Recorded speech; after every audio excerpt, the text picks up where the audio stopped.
Hey guys, listen up. So today we're just going to have some fun with things, okay? So now, firstly, one of the questions that will almost certainly come up eventually for a writer is this one. Where do you get your ideas from? Every new writer wants to know this. And there's nothing as terrifying as staring at a blank piece of paper or a blank screen. And what is behind that question is usually the same motivation, okay? It's how do I get started? What can I do to somehow fire up my grey matter when thinking just isn't working for me? And one of the things I always tell people when they're starting out is to write a lot. You must read a lot, yes, of course, every single day, but write a lot as well. And you can start writing 20 minutes a day. That's all, 20 minutes. It's not rocket science, okay? 20 minutes. Once you're comfortable with 20 minutes, go for 30. When you're comfortable with 30, go for 40. Now, I recommend 1,000 words a day. That's a good solid number. If you write 1,000 words a day for 2 months, you know what you've got? A novel. You have a novel. If you write 1,000 words a day for 1 week, you've got yourself a short story. Okay, but before we go into all that, let's ask this question. Let's get this one out of the way. Let's discuss it a little bit, okay? Where do you get your ideas from? The simple fact is that we don't know. Ideas come from the strangest places and from the most normal ones. We get them in our heads. And I know that isn't a particularly satisfying answer, so let me at least try to give you something decent, okay? So where do I get my ideas from? I get them from my head. I make things up. I'm a prolific short story writer, and I can often pound out a good 5,000 word story in 2 days. One, if I'm feeling particularly happy about it. Mostly it's in the kind of like the 2 to 3 range, okay? So now getting the idea, that's the easy bit, actually. Turning the idea into a piece of writing is the hard bit. Now, I get ideas in exactly the same way that you get ideas.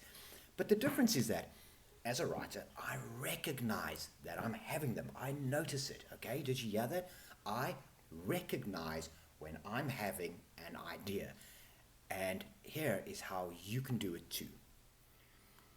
Now, most of these ideas come from daydreaming. They will come from being bored. And ideas happen all the time. Perhaps you're driving along and you're just sort of staring absent-mindedly out of the window and you see a man walking his dog. Now, you don't normally pay attention to that sort of thing. It happens all the time. You see it all the time. But as a writer, you will start to find or start to see yourself noticing these sorts of things more and more often. And especially if you take these tips on board, you're going to start seeing these things. You'll see the man walking his dog and you'll see them approaching, for example, an open field, a park. Then you start to ask yourself some questions, and these are super important questions. A first question and an important question is what if? What if? What if things were the other way around and the man was left free to run in the park while the dog sat and chatted with other dogs? What if they discussed the ways of the world of dog things while their owners got some exercise? And when you have asked what if, ask the next question, so what? So what if people were allowed to run free while their dogs sat and chatted? What would it mean? What would dogs talk about? If the world was turned around, would dogs complain about the price of human food these days or doctor's bills? You know, Rex, Rover would say, I took my human to the doctor the other day with the sniffles and it cost me $1,000. I know, Rex said, it's crazy. And don't even try to take your human after hours. I mean, that could be like $2,000. Exactly, says Rover. And the grooming costs on top of that, I tell you, keeping a human is not cheap. No, it isn't, said Rex. But he is part of the family, and I wouldn't have it any other way. No, indeed, said Rover. They're such good boys, aren't they? Yes, they sure are, said Rex. See, that's where ideas come from our heads. We make it up. Or we see something completely random and normal, and we ask ourselves, what if? And then we smile as we see the possibility. And then we ask, so what? And that turns into something. And suddenly the blank page or the blank screen, it isn't frightening anymore. It's uncharted territory, and we can't wait to explore. Now, sometimes when you're starting out and you need a little bump, a little push to get the grey matter going in the right direction is never a bad idea, okay? These little pushes are called writing prompts. and they're an excellent idea. Now, I publish writing prompts on my Instagram and Pinterest accounts, and you can look through them and find things for when you're sitting down to write. And it could be for creative writing as a subject, it's something you're doing for school or part of your learning, or just something you want to do. So let me give you an idea of how these work, and let's just have some fun with them. Okay, so I'm going to give you a couple of examples. I'm going to put a couple of examples up of writing prompts that I periodically put up on my Instagram and Pinterest accounts, and I'm going to show you four of them today, okay? They will be for plot, scene, character, and dialogue, and I recommend you try to do these little exercise in about 250 words, not much more, okay? Let me just shift over to the side because I'll pop it up here.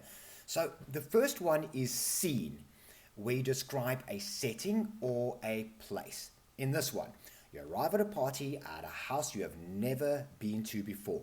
You walk in the front door and stop. Describe what you see in front of you, to your left, and to your right. Now, this one is a plot prompt. To get that out of my mouth. This means that you'll be given an idea. You are given an idea like the start of a story, for example, and you have to say what happens next. In this one, you're walking in a mall where you bump into a well-dressed lady. Her bag falls on the floor. Rolls of money and passports for different countries spill out on your feet, at your feet. What happens next? Complete the story. Now this one is a writing prompt for characters, developing, describing a character, in which I give you someone to think about and describe. Okay, so in this one, an old man, he's buying vegetables at the market. How does he look? How does he speak? What is he wearing? Tell me something about him. Finally, here is a dialogue prompt. These can be a little bit harder, but dialogue is a great way to develop a character. Okay, so in this one, you're walking down the street when a cat runs into you and you almost trip. Sorry, you say. No problem, says the cat. What? You exclaim. You can talk? Now this one, I'm going to continue with just a little, just so that you can see how it's done. Okay, so let's see. Of course I can talk, said the cat, cocking his head to one side and giving me a funny look as if to say, dumb human. We all can. Fancy you not knowing that. Well, I said, flustered. What's up, said the cat. Cat got your tongue? No, I said, trying to form words. Well, spit it out then, said the cat. I haven't got all day. I've never heard any cat, ever, anywhere, ever speaking before. Really? Said the cat, scratching at her whisker. How odd. Are you sure? Of course I'm sure, I said. Well, said the cat, isn't that odd? Now, that little piece I did there, that's probably already about 100 words, okay? So really asking for 250 on this, it's not breaking the bank, is it? No. So really what that does is concludes my intro into creative writing. As the series develops, I'm going to start to introduce more advanced concepts and ideas and help you to fine-tune your writing, okay? But what you have here and in the previous videos in this playlist is already more than enough to get you started and on the way. And I'll be delving into other areas of writing as well, including essay and report writing, advertising copy, newspaper articles, to mention just a few, and get you started on those as well. A good foundation on which to build.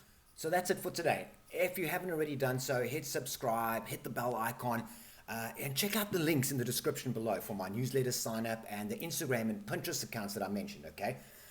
Which are all ways that you can stay up to date on my tips, tricks, and tutorials. Carry on watching the playlist. There's a lot more to come. Until then, cheers.